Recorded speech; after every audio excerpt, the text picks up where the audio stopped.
तबे देलाबन गाते को तेहिं दो बन नेल लगे जम्मू कश्मीर रास्ता रना चितर नोआ इᱧ मोबाइल रेगे तो हय गाते को पे नेलेत गया मिद साहारे डुंगरी और मिद साहारे मेनाआ माने ओत लातार माने खाल माने नोडे को जुदी जहाय न्युरुआ से जहां गाड़ी न्युरुआ उनी दो माने गाड़ी तो माने आज हर तो दूरेर कथा माने ओना गाड़ी रना मिटे पार्ट्स माने पांजाते बांग ᱧᱟᱢᱚᱜ उना लातार रे मेना पुरोटाई गे डुंगरी रास्ता नोआ जम्मू कश्मीर तो जम्मू रे पे दिन आटक कते तेहिं आड़ा का ले को सेता सेता कश्मीर बोल लगे और कश्मीर रे चला हुई कना खास करे अपल लोड मेना कश्मीर को अपल लोड हुई लगी कोलकाता लगी ओना खातिर ते चला हुई कना तो एखन दो वर्तमान आले गाड़ी रे दो ने तो खाली कैरेट मेना और सेता सेता गे डुंगरी रे जाम लगाव कन खातिर आले बानर गाड़ी साइड कते नासिना को छुटेव कना ड्राइवर गाते को मेनदा इसिनाबन ओनाते इसिन किन छुटेव कना दागा नासिना ले चंदाव करा मेनदा आलू भाते और दाका हो हल्का के जम तो लगा से ओनाते इसिन दूरा हुई कना एखन प्रचुर जाम 1-2 घंटा डुंगरी चेतान रे जम थाना ओना खातिर ते मोटामुटी इसिन बड़ा करते जम बड़ा करते घंटा 2 पर जाम आपातत छाड़ाव कना तो गाड़ी आड़ा हुई कना ओई रास्ता ते चला हुई कना तो मने हुई कना माने ची माने सेरमा चोट से गे राकाब हुई कना उनका चालू हुई कना उनका चला हुई कना गाड़ी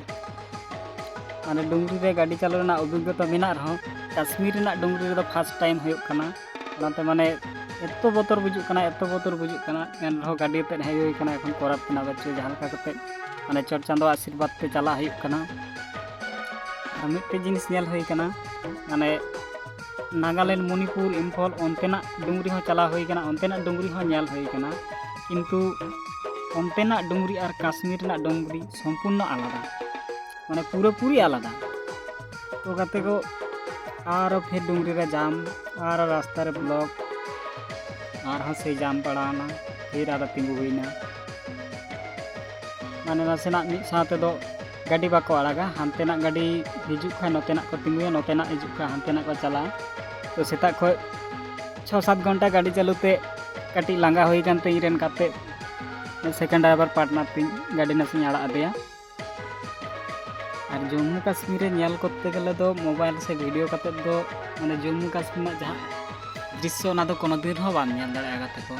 जहाय ने सुरते हेज कते जहाँ नेल और मोबाइल ते से इयते नेल ओना संपूर्ण आलादा गे एतो सुंदर व्यू एतो सुंदर माने एतो भागे नेलोआ और माने कल्पनाते बाइरे माने एतो भागी माने जहाँ तीन भागी सौंदर्य मेना उना खतरनाक जायगा कना उना खतरनाक जायगा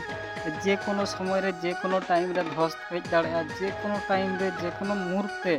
बरफ न्युरुआ रास्ता जाम अनेक किछु बहु रकम नोडे माने असुविधा हुआ आबो कोलकाता से अदर स्टेट रे बन मनेया जे आपेल बन तीना बन दर दाम मेनखान मिद गाड़ी आपेल इदी लगित ता आबो वेस्ट बेंगल से अदर स्टेट रे इदी लगित ते मिदटेन ड्राइवर से मिदटेन आपेल व्यवसायी तीना जे इया काते तीना कष्ट काते इदी लगाव को ओना तो उनको को बाड़ाय आबो में समार से बाजार आपेल बन नामा आदि भागे बन बुझा किंतु ओना आपेल पेछने तीना कहानी मेना ओना तो मिदटे ट्रक ड्राइवर से उनी आपेल तायम रे पेछन रे जहाय मेना को व्यवसा उनको को बाड़ाय मिदटेन जायगा हो समतल बनुआ एतो जायगा एतो डुंगरी एतो धीरी डुंगरी एतो रास्ता खराब बांग मिदटे पिच रास्ता मिदटेन हवा नाम ताई से पंजाब रे बागी हुई कना बीच रास्ता पंजाब जहाँ तक पारम हुई कना तो जम्मू बोलन खन के रास्ता दो आड़ दी कना हेंदे रास्ता के बानुआ खाली जहाँ लका कते ओना डुंगरी को गेट कदा गेट कते माने रास्ता को बनाव कदा